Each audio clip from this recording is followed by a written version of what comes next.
I'm Cody Wohlers. I'm a natural resource technician with Potawatomi County Conservation, and just brought you out today to show you our new visitors to the park.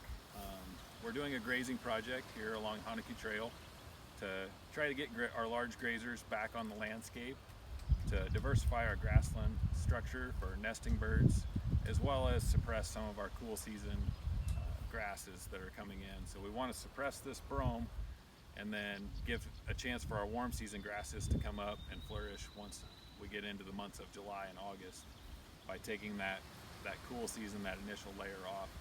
So these grazers, these cows will be here probably for the month of June, doing their work to diversify our landscape. And yeah, here we are in the first part of June.